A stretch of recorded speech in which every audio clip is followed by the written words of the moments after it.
السلام عليكم ورحمة الله تعالى وبركاته. أهلا بكم إلى هذا اللقاء.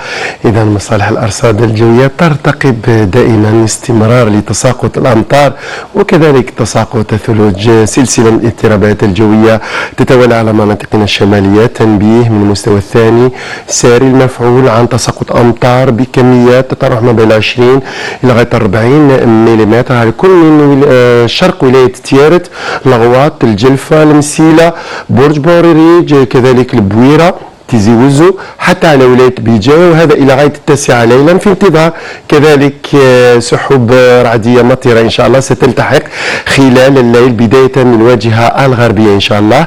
إذا الأمطار ستتساقط على المناطق الشمالية تقريبا على كافة السواحل وكذلك مرتفعات والهضاب، خاصة الوسطى وكذلك الشرقية، خاصة على المناطق الداخلية الوسطى أين الأمطار ستزداد غزارة إن شاء الله خلال الظهيرة وخلال الأمسية، برياح قوية على الواجهة الداخلية الغربية. تساقط الثلوج كذلك مع بعض الأمطار شكل زخات رعدية تكون معتبرة كذلك على الجنوب الغربي، على تندوف، بني عباس، أدرار، تيميمون. الثلوج كذلك ستخص جبل عنتر خلال الليل، هبوب رياح قوية على الجنوب الغربي. الأمطار ستلتحق بالشمال الصحراء خلال الليل على مناطق الجنوب الشرقي وبالتحديد على منطقة الواحات، مع كذلك هبوب رياح قوية على مرتفعات الهوغار والتاسيلي ستعمل على تطاير لرمال كذلك على الجنوب الغربي قبل قدوم الأمطار.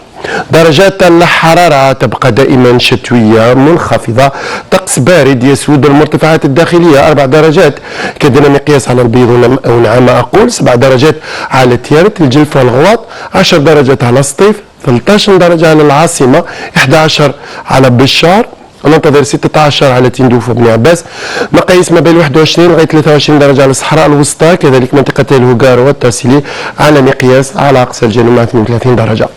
خلال الليل طقس بارد سيخص تقريبا كل أرجاء الوطن من الشمال نحو الجنوب، خاصة على المرتفعات والهضاب والأطلس الصحراوي، أين ننتظر درجتين دون الصفر على البيض ونعامة، درجة الصفر على الجلفة سطيف، مقاييس ما بين 5 درجات لغاية 8 درجات على طول الشريط الساحلي، 8 درجات على ولاية بشار، 7 درجات على تندوف وبني عباس، مقاييس ما بين 8 درجات لغاية 13 من الصحراء الوسطى نحو منطقتي الهوغار والتاسيلي وصولا إلى مناطق الجنوب الشرقي على مقياس دائما على أقصى الجنوب مع 17 درجة.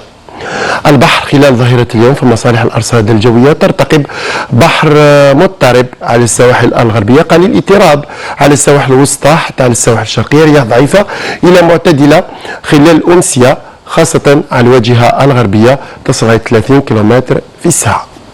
غروب الشمس لنهار اليوم على مستوى العاصمة إن شاء الله سيكون بحول الله في تمام 5:58 دقيقة.